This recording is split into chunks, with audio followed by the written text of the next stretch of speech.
Hello friends, in the last video we have discussed about the assumptions considered in the Terzaghi's equation. In the present video, we will discuss about the stress zones that are divided in the failure plane surfaces. Okay, for that let us draw the foundation levels and also let us draw the failure plane surfaces. Okay.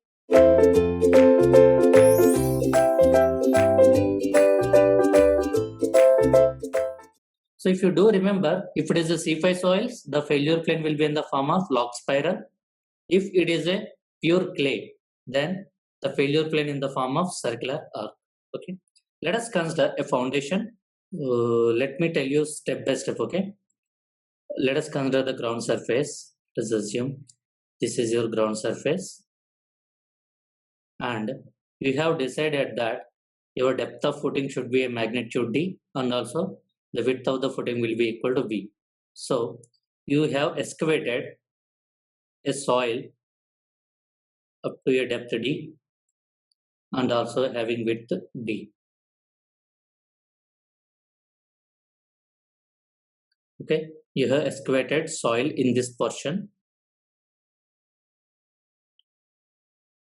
Sorry, I am not able to draw the exact straight lines. Okay, so after that, after excavating this soil, you will construct a footing inside of it.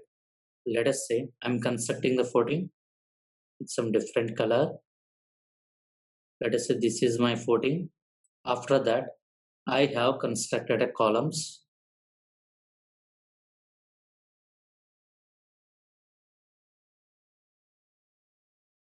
Okay. Now, after that, what I'll do, a backfill can be done. Backfill can be done or cannot be done. It's depend upon the designer. Suppose if the backfill is done, what I'll do, after that construction of the columns, I will fill this entire portion with the soil that I have already excavated.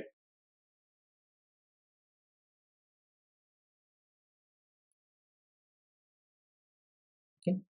And this I am just representing the column. Forget about the material, whatever the material. First, let us talk about that is a column and footing. And what about this? This is nothing but a level of foundation. What you can say? Level of foundation. And what it is called the ground surface. And if you apply the loading on the column, it will transfer through the columns to the footings and to the soil. So after a certain point of time, what will happen? The soil mass will gonna failure. So what will be the failure plane? What are the assumptions? If you do remember that, the failure planes will be in the level of foundation only. They will not up to the ground surface. So what will be the, so the failure planes will be like this.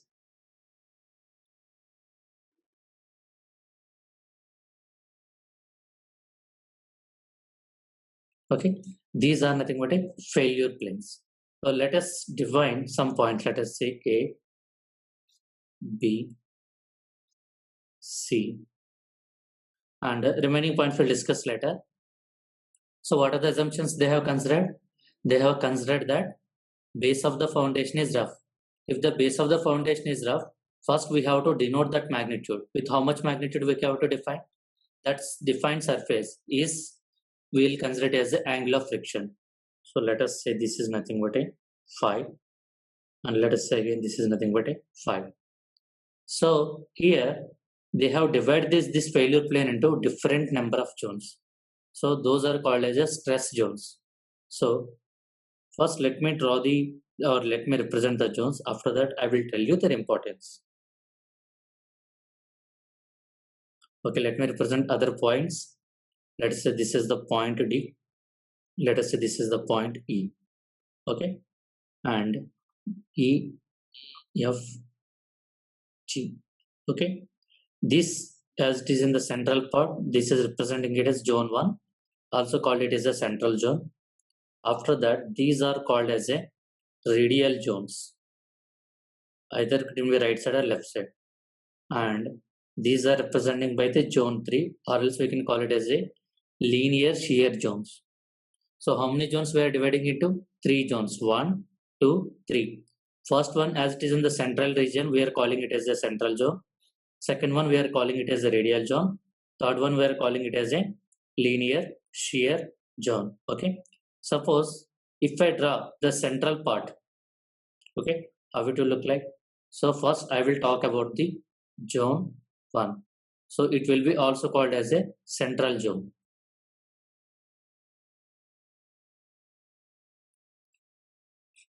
So if I draw the zone on this figure, how it will look like? A, B, C. AB is nothing but a base of the footing. So as it is having some roughness, this we will consider it as a angle of friction.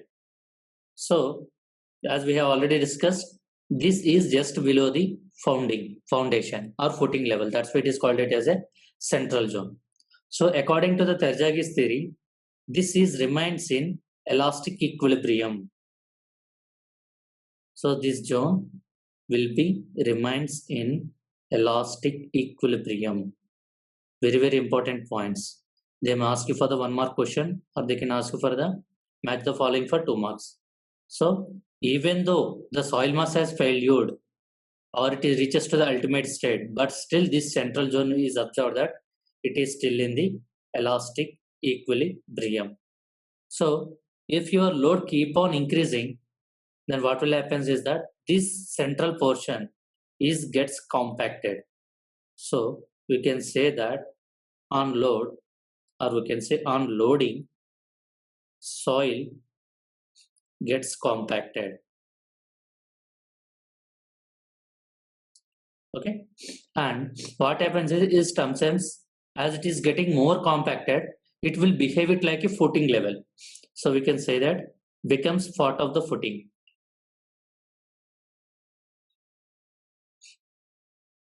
That means this central region is moves along with the footing. As the soil is becoming more and more compacted, this unfooting will behave it like a same manner. And another assumption is that already we have discussed, makes an angle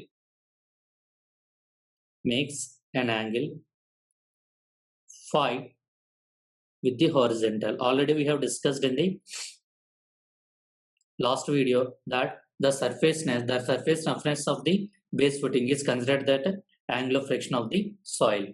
So that's why here we are making an angle phi. If it is phi equal to 0, it will form it like a horizontal surface. Okay, this is what about the zone 1, stress zone 1, or else we can say it as a central zone of the footing.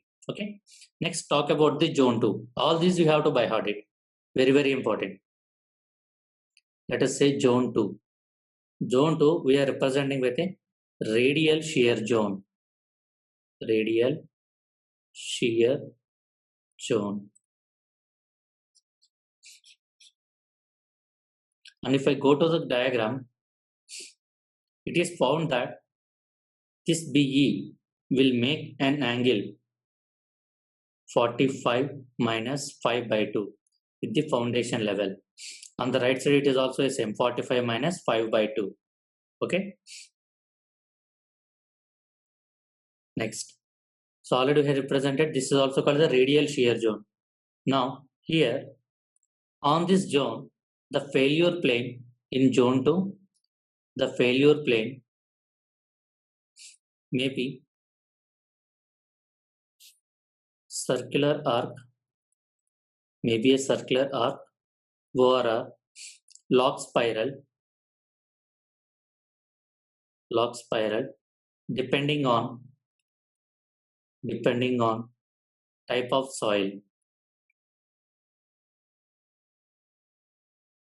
Okay, if it is a purely corrosive soil, then we say that it will be in the form of circular arc.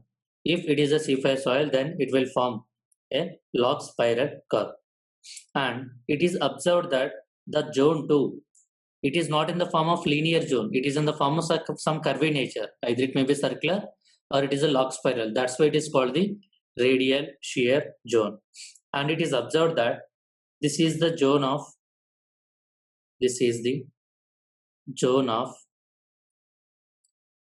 Rankine's passive state. Rankine's passive state already we have discussed in the earth pressure theories. So it will be in the form of Rankine's passive state. What is meant by passive state? The soil will move towards it, and the soil reaches to plastic equilibrium. Reaches to plastic equilibrium. Okay. In the zone 1, the soil is in still elastic equilibrium, but in zone 2, the soil is reached to the plastic equilibrium. And this zone will make an angle, how much? Already we have seen in the diagram. Will make an angle 45 minus 5 by 2 with respect to horizontal. Already we have represented this angle in the diagrammatic way. So these 3 points you have to remember. The failure plane will be in the form of either circular or log spiral, and in this zone the soil will be in Rankine's passive state and the soil mass in equilibrium, and this plane will make an angle 45 minus 5 by 2 with respect to horizontal. Okay, these are the points you have to remember in zone 2. Next, coming to zone 3.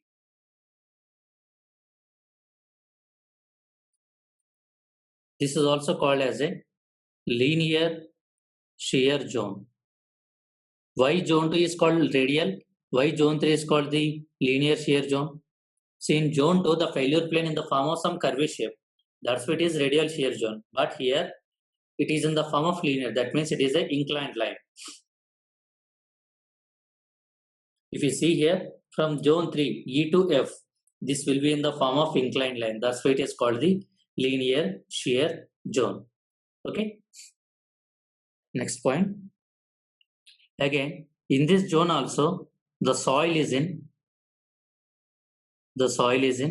Rankine's passive state. Just like in the zone 2, it is also passive state. And also, in this portion, the soil also reaches to plastic equilibrium. The soil reaches to passive equilibrium. And again, the plane, it makes an angle 45 minus 5 by 2 with respect to horizontal. At boundary, it makes an angle 45 minus 5 by 2 with respect to horizontal. Okay, so these are the about different stress zones that are formed in the failure surfaces. So the entire failure plane is divided into 3 different categories: zone 1, zone 2 and zone 3. In the zone 1, it is called it as a central zone, and this remains being the equilibrium, elastic equilibrium. As your load keep on increasing, this zone is behaving like a part of the footing. Now coming to the second zone, as the failure plane in the form of curvature, that's why it is called the radial shear zone. And the failure surface, either that will be in the form of circular or log spiral. If it is a cohesive soil, circular, other than the cohesive soil, log spiral. And in this state, the soil mass will be in the plastic equilibrium. And also the soil mass in the form of Rankine's passive earth state. That means the soil mass will move towards the soil. And coming to the zone 3, it is also in passive state, and the soil mass also in the Rankine's passive state. Only the difference is that from zone 2 to zone 3 is that in zone 2 the failure surface is in the form of curvy, but in the zone 3 the failure surface in the form of planar surface. That means it will be a linear line. So that's why zone 3 is called the linear shear zone. These are the different stress zones that are formed on the failure surface of the shallow footing. Okay. In the next class, we will see the equation for finding ultimate bearing capacity. Thank you.